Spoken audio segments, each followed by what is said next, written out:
Shalom. First and foremost, I want to give all praises, honor, and glory unto Yahweh, Bahashem, Yahweh Shai, Bahashem, Rachak Wadash, and double honors unto the apostles and the elders of Great Millstone, and peace and blessings to all you Wakim out there who pushing his word with all truth and sincerity, and as well as to all you believers out there who believe in the gospel. And it's the brother Kwara Abad from the GMS Houston camp. And I want to go into another lesson. Lord willing, shouldn't be that long. It should be fairly quick. But what I was just meditating on just now, which should bring us comfort as believers. And that's why the scriptures are called the comforter, man. Because through this hope that we have reading this word, understanding that captivity ain't going to be forever, that we have something to look forward to, man. And ultimately, what I want to pinpoint in this lesson is that even going through our sufferings, having this word, that give us that comfort, man, to just get through it. Because the difference between us and the truth compared to the people in the world is that, when they go through things, they ask why, or, why God, and shit, a lot of people stop believing in the higher power just because they lives so, fucked up, right? Turn it to atheists or whatever it may be. But ultimately is that understanding that, and it's the main thing why we have comfort. Understanding that everything we go through, everything that happened in the past before the truth, what's happening to us now, and even what's going to happen to us the next days to come, even to Yahweh Shai come back, knowing, look, everything was already written anyway. Again, everything that we go through was already written. So it ain't like we can change our situation anyway. You know what I'm saying? It's not like we could change the situation we in anyway. So knowing that, the Lord really, how's a saying in the world, ain't about what you go through. It's how you overcome it. Roughly paraphrasing that little saying, but it ain't about what you go through, it's how you overcome it. And that's what the Heavenly Father trying to see. Who go dig deep and overcome what he put us through. That's what it's about. That's what the angel told Esdras in 2nd Esdras, 7. He said, look, this the condition of the battle. And those that overcome gonna get the victory. Gonna get the victory. But those who fall short, they gonna get destroyed, man. But again, that's a confident thing to know that, look, whatever we go through, guess what? The power we serve is putting us through it. The Lord, Yahweh Shai, who we call on, he okay with it. He okay with it. Like I said, Hebrews 12, ultimately, I said that we have had fathers, in this life who punished us, right? Put us through certain things for their profit. But the Most High said he doing it for our profit. So we can be in that process of being made perfect and being prepared for the coming of Yahweh Shai, man. You see? But ultimately, that's what I want to touch on real quick. Ain't got, really no precepts. I just kind of got 2 of them. All right, but let's get one of them real quick. So again, take comfort in knowing this, that whatever you go through, it was already written. You can't change it. You see? Let's get this. Matter of fact, while I'm getting this, that's like a couple of us went to Dallas. Just a testimony, of my walk. A couple of us went to Dallas a couple weeks ago. A couple brothers out here from Houston, right? Had a beautiful weekend, man. And on the way home, it was nighttime, right? Just coming off a fire weekend with the brothers, with the elders and the brothers. On the way home, though, we about an hour and 30 minutes out of Houston. And a deer ran in front of my car. Boom. All right. So we pulled over, my radiator leaking and all my, had some damages to it. And, brothers was like, man, that's Satan, man, Satan is Satan. And I, brothers watch it who was there, but I was like, nah, man, it ain't Satan. I like the Most High sent that deal, man. It's all good. It was written. I kept saying it was written. Like, what? We can't do nothing. We can't change. We can't put my car back together. It was written. So now what we do? What's the solution? And that's ultimately what it is. Let's get this real quick. I'm rambling too much, but it shouldn't be long. So like it for the long intro. But that's just an example. We can't change the situations we go through. So do we pout about it? Do we get mad? Or do we get mad with the Most High and Hawashai? No, we just get through it. What's the solution to getting out of this situation? But let's get this. It's Ecclesiastes chapter 6 and verse 10. This is the NLT. And when you go into this, the header above this verse says, the future is determined. All right, so this is Ecclesiastes 6 and 10, NLT. It says, everything has already been decided. It was known long ago what each person would be. Just like Isaiah 46, 9 and 10 say. All right, let's get that real quick and I'm going to come back to this. Real quick, everything was already set in stone. What we gonna do tomorrow, guess what? It's already written. And the Most High ain't freestyling, as we go in our daily life. He writing our stories as we go. No, it was set up already.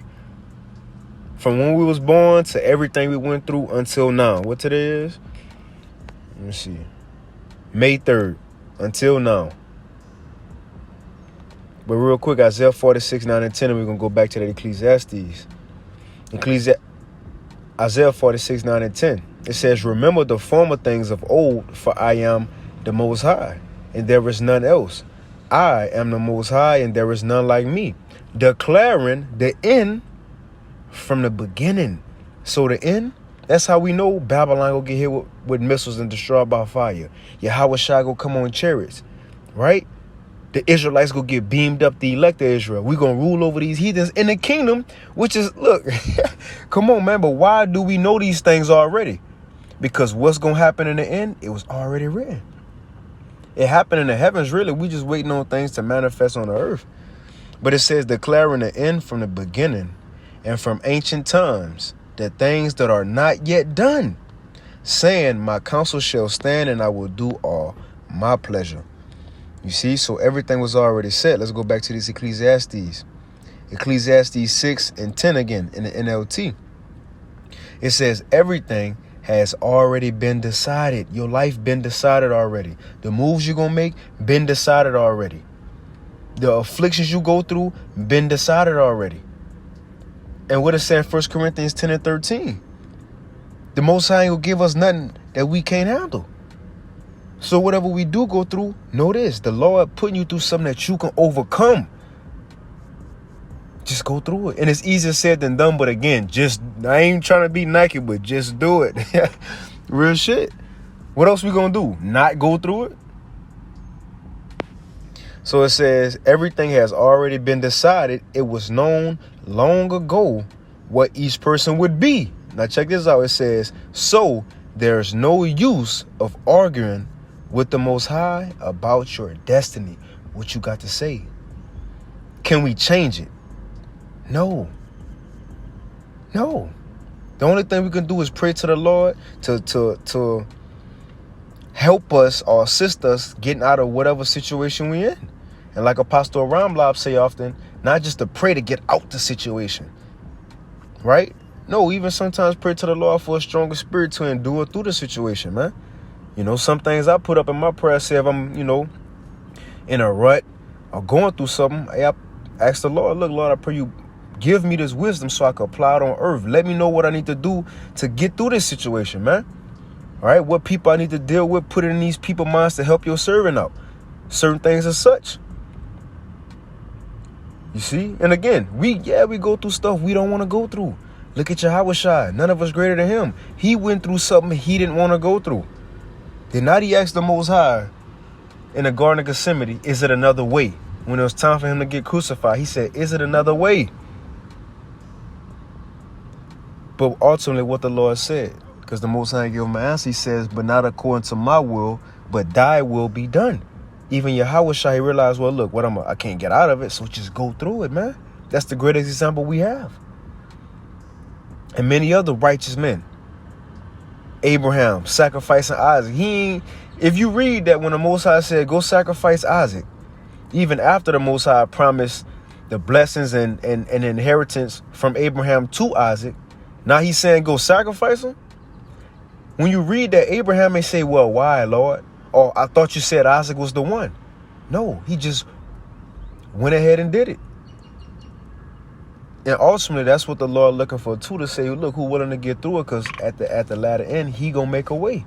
Going back to 1 Corinthians 10 and 13, he ain't going to give us nothing more than we can handle. And whatever we go through, it says he going to make a way to escape, man. So let's read this again, and I'm going to move on. Ecclesiastes 6 and 10. It says in the NLT, everything has already been decided. It was known long ago what each person would be. So there is no use of arguing with the Most High about your destiny, man. There's no use. Again, your life can't change. It's already set. My life can't change. It's already set. We just hoping that the Lord keep us on this path that's going to lead to us being in that chariot with Yahweh Shai, you see? Speaking of Yahweh Shai, let's get this. Just to show, look, whatever we go through is of the Most High anyway, man. It's a test. Now let me get this, what Yahweh Shai told Pilate. Right? This also what should give us confidence, though. You see? Knowing that stuff ain't just happen randomly. You know, just like these people in the world again. Things happen to them, they don't know, oh, this the Heavenly Father Yahweh, by Hashem Yahweh Shai doing it to me.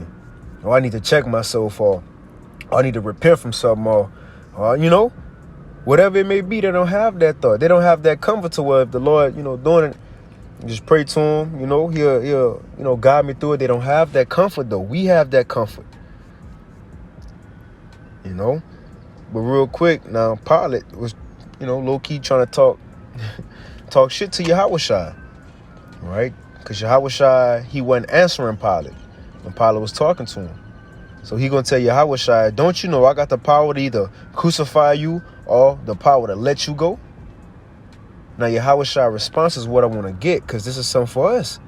Knowing whatever happened to us is no person on earth did it, right? Satan, yes, Satan got the authority to do things, but who gave him the okay? Yes, Satan had the authority to mess with Job, but who gave him the okay? He even had limits on what he can do to Job because of the Most High, right? Satan probably try to do shit to us, but the Most High like, nah, don't do that. Just do this to him, right? Now, don't total his call. You know, just let him have some radiator damage. You know, whatever it may be. Come on, man. You see? But even in that situation, going back to I'm you know, speaking in the spirit, but even going back to that situation, like I was saying, coming back from Dallas, how a deer ran in front of my car. Now, it seemed all fucked up, but again, it was written. And at the latter end, really, it was a blessing in disguise. Because before we went to Dallas, I found out I had a lot of things that needed to be fixed in my car under my hood. Both of my engine mounts was messed up bad. You know, the dude showed me when he hit the gas, my engine is shake. Right? The water, I forget what it's called. The water something, but anyway, that was messed up. Would have cost me money that I don't have right now. So the Lord had it happen in the way he did that. I hit a deer, and when I took it to the shop just to get the radiator fixed, the Lord had them fix everything that was wrong with the front. So I ain't even have to come out pocket. So again, it was a blessing in disguise. You see what I'm saying? Let the insurance take care of it. Just had to pay a deductible, man. So really, the Lord helped me out even in that situation. Hey, call all Yahweh Shem Yahweh Shai for that, man. But let's read this. And I wind it down. It's John chapter 19 and verse 20, straight to the point. I'm going to start at 9. It says, and Pilate went again into the judgment hall and said unto Yahweh Shai, whence art thou? But Yahweh Shai gave him no answer. Right? Yahweh Shai just looking at him. It says, then said Pilate unto him, speakest thou not unto me? You ain't saying nothing? This is what he said. Knowest thou not that I have the power to crucify you and have the power to release you? In other words, Pilate telling the Lord, you know your life in my hands right now? And it's the thing, though. This was heavy about that. Because in reality, on earth, yes, Pilate did have the authority to do those things, as it would seem. You see? Because all he had to do is say crucify him, they would have did it. Don't crucify him, they wouldn't have did it. It would have seemed as if Pilate had to say so, but really he didn't. Because who work on man's minds? Man's goings of the Lord. Everything man do and say, guess who made him do it? Yahweh. Our power. Our Father. You see? So let's see Yahweh's response. It says, and Yahweh answered, thou couldst have no power at all against me, except it was given you from above. You can't do me nothing unless my Father let you. Come on, man. You see? Just hitting on the point again, whatever we do go through, the Most High is in control of it. He allowed it to happen. It was already written. It was already written. It says, and therefore he that delivered me unto thee have the greater sin. But I ended off with this. This 1 Peter chapter 4 and verse 12 in the GNT. It says, my dear friends, do not be surprised at the painful test that you are suffering, as though something unusual were happening to you, man. So when we do go through these things, again, some things may catch us off guard, right? We still in the flesh. I ain't speaking like we, in the second covenant yet. Right? But we in the flesh, so, things might mess us up a little bit. But the point is, it says, don't be surprised at the painful test you are suffering. Like the KJV says, don't think it's strange. It says, as though something unusual were happening to you, man. So again, us knowing it was written, when we go through these things, we shouldn't be caught off guard like, man, what the fuck? No, just look, take it. Okay, it was written. Let me see how I'm gonna, get out this situation, or what the Lord trying to show me, or you see? It says, but rather be glad that you are sharing Mashiach's sufferings, so that you may be full of joy when his glory shall be revealed, man.